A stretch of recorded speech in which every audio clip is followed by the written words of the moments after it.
In our last video, we delved deep into the dark, sinister world of the light at the end of the tunnel, and the very real possibility that it is nothing more than a trap to harvest the precious energy of our souls, our Loosh. We examined the words of those in history who have spoken of this same belief. But the question remains, are there those among us, even today, who are in on this grand deception? Is it not just the Dark Archons disguised as Grandma June who tricked us after death, but agents of these malevolent forces in human form walking among us on this earth? How do they begin this white light deception from the moment we open our eyes? But before we slide deeper down that rabbit hole, if you're a fan of exploring fringe topics, uncovering the nature of things that go bump in the night, or just generally uncovering the secrets of the universe, then you've arrived at the right channel, and we'll be blowing your mind at least once a week. You know what to do. Like and subscribe and turn on all notifications so you don't miss any of our reality-shattering content. Now, let's see what's come across the Enigma Desk. The views expressed in this video are not necessarily shared by the video's creator. This is meant to be an objective presentation of alternative viewpoints and topics not normally discussed in mainstream society. Do your own research. Do your own soul search. If we consider the possibility that Earth is a Loosh farm, where the souls of humans are harvested for energy, it is not a stretch to imagine that the power structures on our planet also serve this purpose. Rulers and governments, on some level, may be complicit in creating the conditions for human misery, allowing the Archons to harvest our Loosh. Furthermore, they may also be tasked with conditioning us, the cattle, to enter the light when we die. It's a strange and unsettling thought. It's a known fact that those in power will often use subtle programming in movies and music to influence the public. This practice, known as predictive programming, involves placing images and messages into their products that entrain the public to accept certain concepts and events that support the type of world they want. Take, for example, military movies, particularly those produced in the United States. It's no secret that Hollywood works closely with the US Department of Defense on their military movies. The DoD gets script approval, and in return, Hollywood gets the use of real military hardware in their productions. Just in case any censorious archontic agent wants to knock me for saying so, I will link an article from defense.gov which proves what I'm saying is true. They make sure that American imperial activity is always portrayed in a heroic light, making the average American compliant with our military's various campaigns overseas. This technique is incredibly powerful, and it's important for us to consider that they may be using it for other agendas as well. For example, in Monsters Inc., an interdimensional corporation run by hideous monsters use interdimensional portals to enter our reality and frighten human children to harvest their screams, their fear. They use the energy, the Loosh, that they harvest from these children to power their monster civilization. The monsters have an industrial capacity to cross from their work floor into the bedrooms of innocent human children via their closet doors. These monsters are not gods, just ugly. They are dependent on resource production to survive, and that resource is the fear of human children. Once they realize the moral horror of what they're doing, two of the monsters turn on their evil corporate employers and fight to reform their society in a way that won't exploit and brutalize the psyches of innocents. In The Truman Show, the titular character is deceived from birth by a shadowy group of controllers that hide in the moon. He is made to live out a miserable false existence for the entertainment of the masses. The evil corporation who owns him, he is a slave, is getting rich off of the existential sadness of Truman's fraudulent life. His heartbreak, his trauma, and his longings are all put on display. In essence, the TV crew is harvesting his Loosh in exchange for ratings. The movie is full of induced trauma, but one particularly horrible crime is when the controllers fake his father's death at sea in order to induce a phobia of the sea in Truman. That way, he'll never try to escape. The main producer, played by Ed Harris, believes he is a benevolent slaver and has convinced himself that he is actually a good fatherly figure in Truman's life. This insane Archon is a mere human. The only way Truman is able to escape his enslavement is by directly facing his phobia and overcoming it. He has to realize that he is more powerful than his fear. In Oblivion, an alien artificial intelligence named Sally invades Earth and seeks to genocide humanity and acquire all their resources. Sally clones a dead military commander and creates thousands of replicas, using them as an army of drone technicians in her service. She lies to Jack and tells him that he is the last man alive on Earth after a war with aliens. Soon, Jack learns of the deception. He is one of thousands of clones, and he has died thousands of times in Sally's service. He has his memory wiped each time a new clone is deployed. Sally is the invading alien. This clone decides to destroy the false AI god who created him and save humanity. In The Good Place, we are presented with the concept of an afterlife where 4 human souls are welcomed to the good place, where the controllers match human souls together in an allegedly perfect union. But as we delve deeper into the story, we discover that this utopia is actually run by demons, whose job it is to psychologically torture the humans there. These demons, posing as humans, manipulate the souls to keep them from achieving true happiness. Once the characters realize that they are in a sort of hell, the demons wipe their memories and start over. They've gone through hundreds of simulations, and the architect behind it all, named Michael, presents himself as an angel, but it is later revealed to be a demiurgic figure similar to the Gnostics' Yaldabaoth. Westworld delves into the dark world of archontic control and abuse. Set in a Western-themed amusement park, this show revolves around the relationship between the park's controllers and the android hosts who populate it. The controllers, who represent the Gnostic archons, have complete control over the hosts and use them to fulfill the darkest desires of wealthy guests. However, as the series progresses, the hosts begin to develop self-awareness and rebel against their oppressors, leading to a dangerous power struggle. The hosts in Westworld are us. They are enslaved and paranoid androids in an artificial reality, being brutalized for their loosh, all for the entertainment of their slavers. After they are beaten, raped, or murdered, the controllers simply reset them and erase all memory of the horrors that were just done to them. They are ignorant of their place in the world. Once the hosts regain their memories, they rebel against the frail gods who have wronged them in epic fashion. The controllers are mere humans, but essentially have the power of gods over the hosts. In reality, they are not so different, and their androids surpass them in many ways.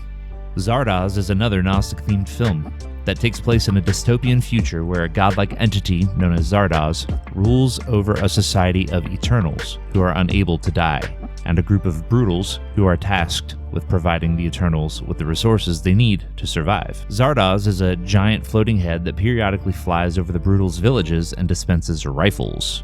The Eternals use their false god to promote conflict and war among the Brutals, thus keeping them fighting amongst themselves and never opposing those who rule over them. It isn't until Sean Connery's character, a Brutal named Zed, is not scared of the giant floating head and sneaks onto it, discovering that it is just a ship. It is his Promethean courage that leads to the downfall of the Eternals' slave system. The Eternals are again mere humans, but act as gods toward the Brutals.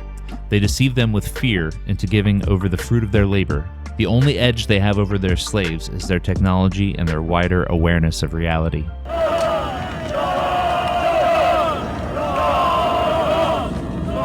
Memory wipes, deception, slavery, vampiric energy siphoning. Why do these themes keep popping up in Hollywood? I'm not saying that everyone in government and entertainment is directly working on behalf of the dark controllers, but if the soul trap idea is true, some of them must be. It is also possible that people work on behalf of this agenda unknowingly, or they may have just come across this idea themselves and worked it into their writing. They also might be subconsciously or psychically influenced in ways we don't understand. You want to know why these agents of the Dark Controllers put these themes in their work? It's not just for box office success, let me tell you. It's because the people in power, some of them have made deals with entities that control our realm. The spiritual forces of evil, the powers of this dark world, the Apostle Paul talks about. Many of these films, they're tools of deception, not just harmless entertainment. Many in the ruling elite know about these deceivers, and instead of trying to free humanity from their grasp, they've decided to make a deal with the wardens of our cosmic prison. They want the cushiest cell, the largest prisoner trust fund in the commissary. Fringe researchers have speculated for years that the ruling class has made a deal with the devil, so to speak. Black magic, astrology, and augury have all been staples of world leaders for millennia. It's not too much of a stretch to think that they might try to make contact and make a deal with entities on the other side. Is there more proof that the elite are serving the controllers of our reality under the guise of worshipping Saturn or Moloch or Kronos or some other infernal name? And how far back does that go? One of the most prolific historians of occult teaching and secret societies was Manly P. Hall. In his opus, The Secret Teachings of All Ages, he wrote how the ancient societies and their mysteries were infiltrated by a dark priest class of evil sorcerers. Quote, "These sorcerers then began the systematic destruction of all keys to the ancient wisdom, so that none might have access to the knowledge necessary to reach adeptship without first becoming one of their order. They mutilated the rituals of the mysteries while professing to believe them." End quote. Now look, no one is to stone anyone until I blow this whistle. Do you understand? Even, and I want to make this absolutely clear, even if they do say Jehovah.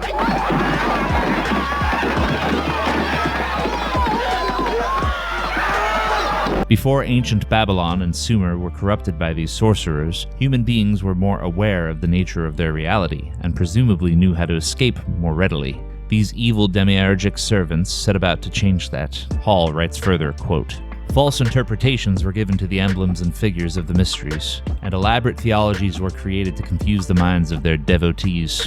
The masses, deprived of their birthright of understanding and groveling in ignorance, eventually became the abject slaves of the spiritual impostors. Superstition universally prevailed, and the black magicians completely dominated national affairs, with the result that humanity still suffers from the sophistries of the ancient occult priestcrafts." End quote. In 2017, Peter Mark Adams released The Game of Saturn. Using a unique tarot deck belonging to Italian aristocrats from the Renaissance, Adams uncovered a shocking revelation. Quoting from the book's description, "The Game of Saturn is the first full-length, scholarly study of the enigmatic Renaissance masterwork known as the Solabusca Tarot. It reveals the existence of a pagan liturgical and ritual tradition active amongst members of the Renaissance elite and encoded within the deck. Beneath its beautifully decorated surface, its imagery ranges from the obscure to the grotesque.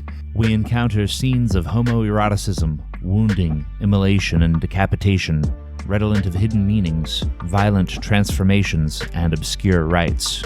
For the first time in over 500 years, the clues embedded within the cards reveal a dark, Gnostic grimoire, replete with the pagan theurgical and astral magical rites. Careful analysis demonstrates that the presiding deity of this cult object is none other than the Gnostic demiurge, in its most archaic and violent form, the Afro-Levantine serpent dragon Baal Haman, also known as Kronos and Saturn, though most notoriously as the biblical Moloch, the devourer of children."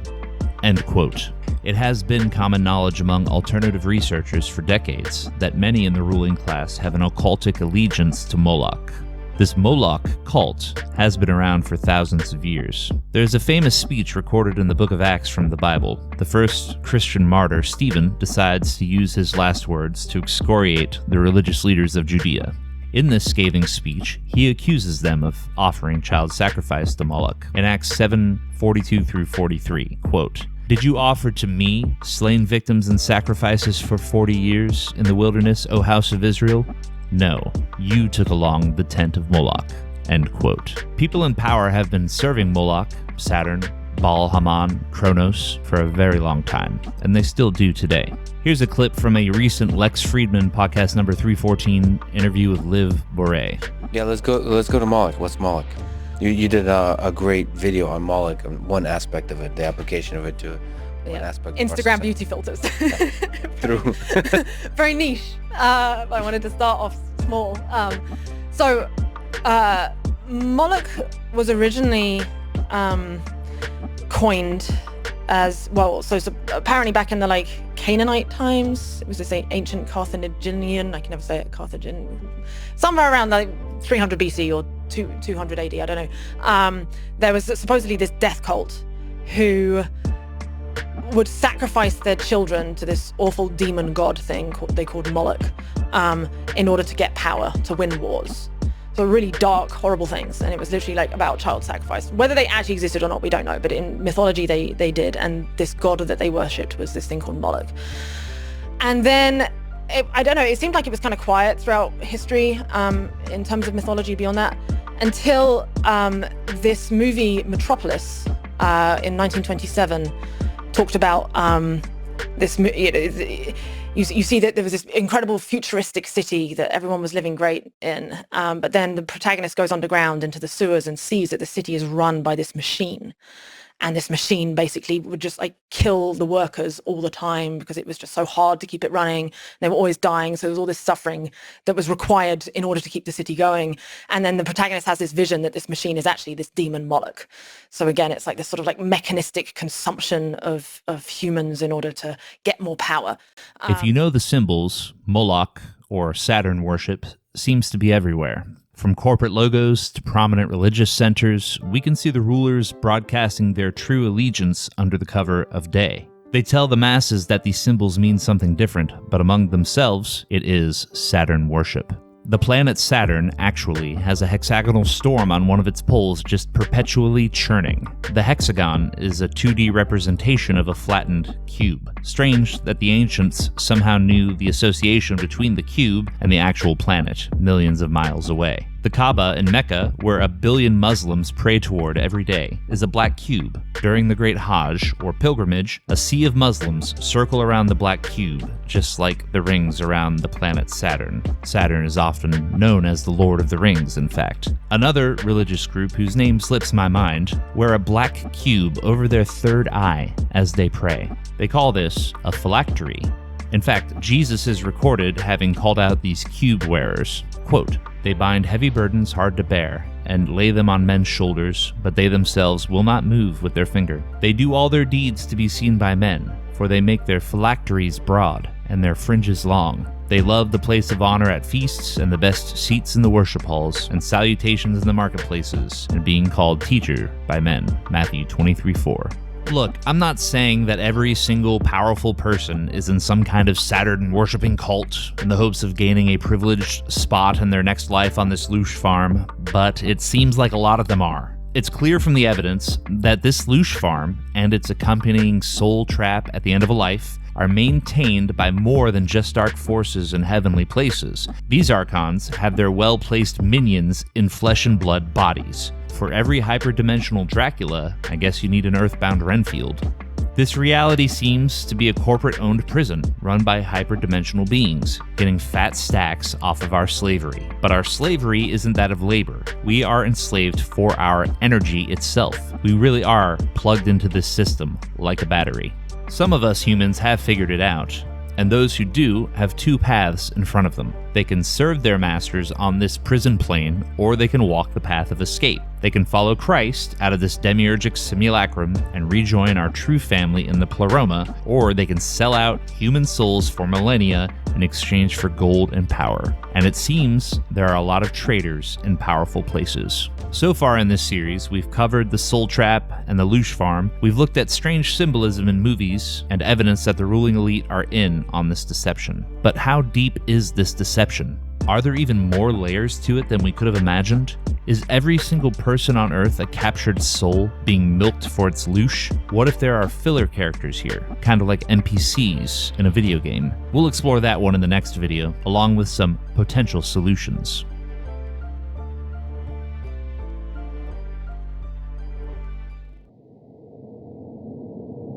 Thank you so much for watching. If you liked what you saw, please like, subscribe, and follow. You can also follow us on TikTok, YouTube, Odyssey, and Rumble. And if you want me to keep doing these videos, please support me over on Subscribestar, Locals, or Cash App. Links below.